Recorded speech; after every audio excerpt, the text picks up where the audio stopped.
It is time to continue the future arc. No more fan service. No more grieving over Hina's death. If I am to see the end of the killing game, I have to continue. We shall see to it that her death will not be in vain.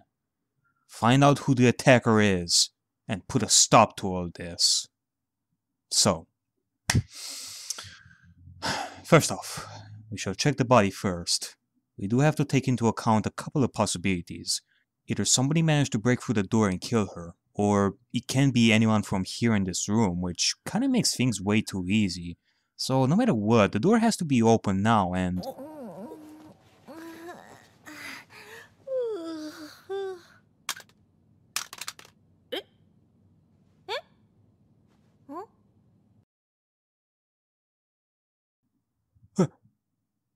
Eh?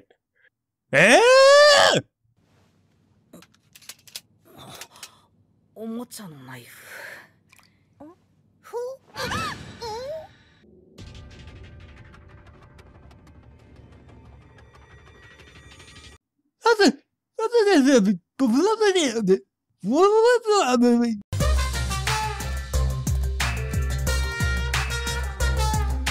Alright, sorry for that, folks. I think I was having some form of mental breakdown there for a second or something. Kinda had to pause there, exit, and try to regain my sanity for a while. While I also ironically watched some Nichijou on YouTube. I don't even know where to begin. I mean, I have so many things in my mind and emotions bottled up in me, like, am I happy? Am I angry? Am I confused? Am I sad? I feel all this at the same time. It's practically impossible. I don't even know which one I should start with. But I have to choose anyway, so the order doesn't really matter right now. So let's just start with the first one. Oh, you fucking bastards! You tricked me! You tricked me with that stupid cliffhanger! You made me believe Nina died, you mongrels! Kaka, you're a monster! Both you and Hiyoko, you're both ultimate trolls! You're tearing me apart with your fan service of fake deaths! You! Huh? Me? Yeah, you. Did you know about this? Did you already know it was fake from the beginning? Nope! I am pretty much surprised too. I'm just an observer here. I don't know how this killing game will work. We're pretty much on the same boat. Hina! I'm so glad that you're still alive! Oh, it was so sad thinking that you actually died there! Oh my god, you deserve all the donuts in the world for still being alive! No! Great Gozu! Was such a nice guy. Hell, he was really my favorite Future Foundation member so far. Both over the top and nice, and... Wait a minute. Hold on a second. Before I make the same mistake twice, let's check and see if he's truly dead in the next part. I do not trust this anime anymore when it comes to this. Let's see. 襲撃者、この部屋まで来たんだね。あなたはあの殺し合い学園生活の中でも人を信じ続け、多くの人の心を変えた。そんなお前がグズグズしたりへこたれてどうすんだ。分かってる。早く来れ。こっさん。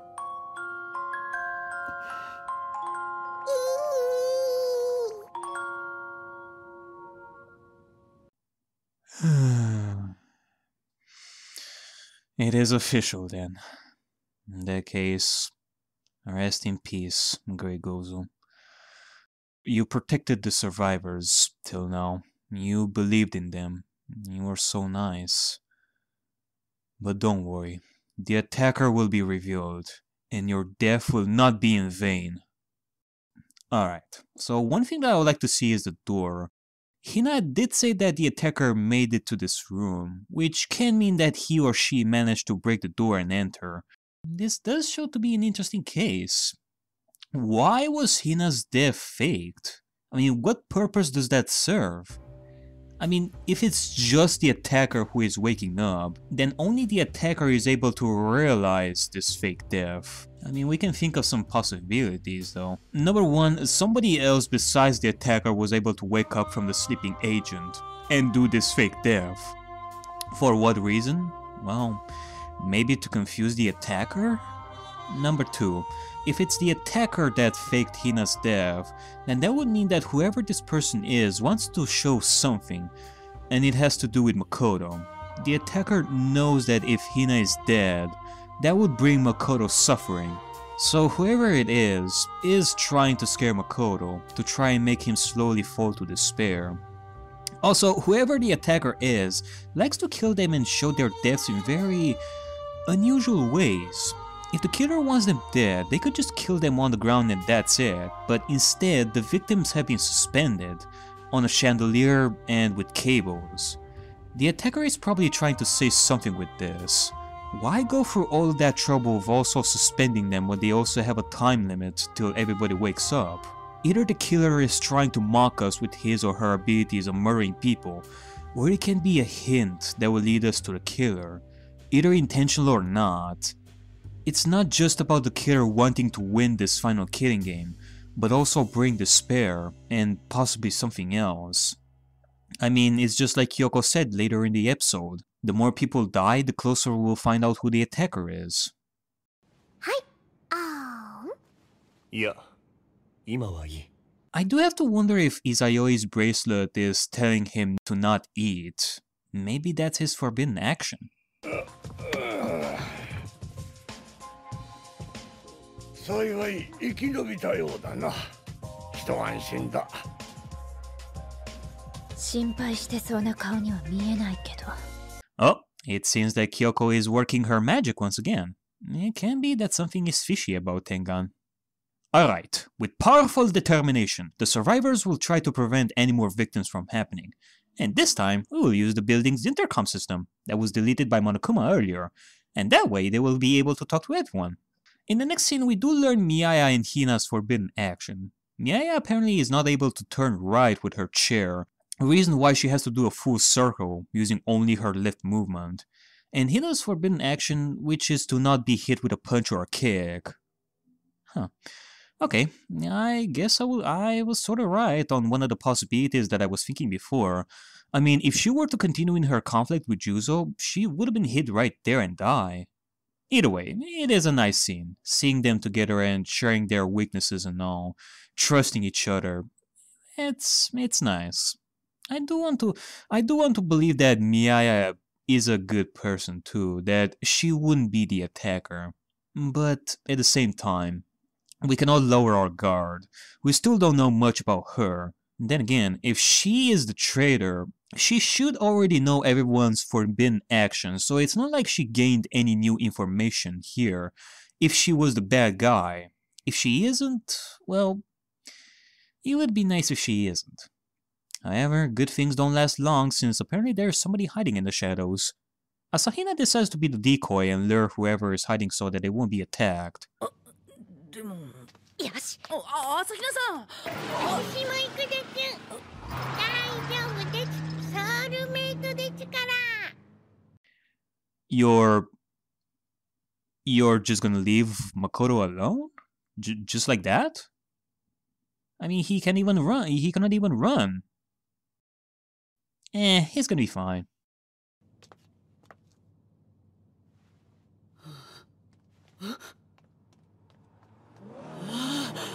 あんたたち。Well, I guess there is no avoiding it, ladies and gents. Soon enough, we will also have a Scooby-Doo chase scene. Hina, you and Miyaya and Usami will distract the zombie pharmacist. Makoto will be left behind to get eaten. I would have won if it wasn't for you meddling kids. Oh, and that stupid rabbit. No. You know, up until this point, we have basically seen everyone, except for Kizakura. Again, he just up and disappeared once the fight began in the conference room. Also, for that matter, I do have to wonder what is Yasuhiro doing outside. I think he's gonna be fine. He got it all covered.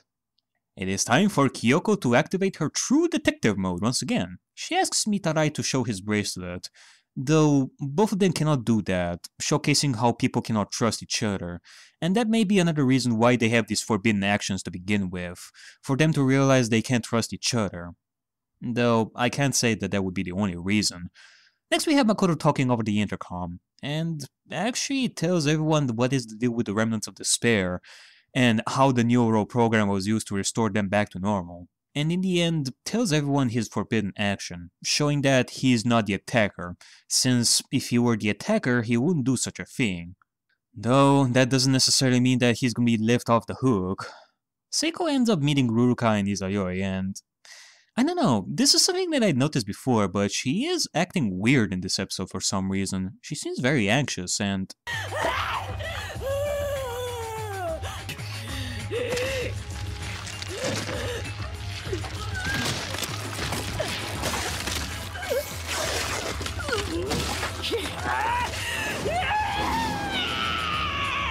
oh, sweet lord of the pogo stick, what the world? Well, this is a new one. Seiko can use drugs and become more powerful at will.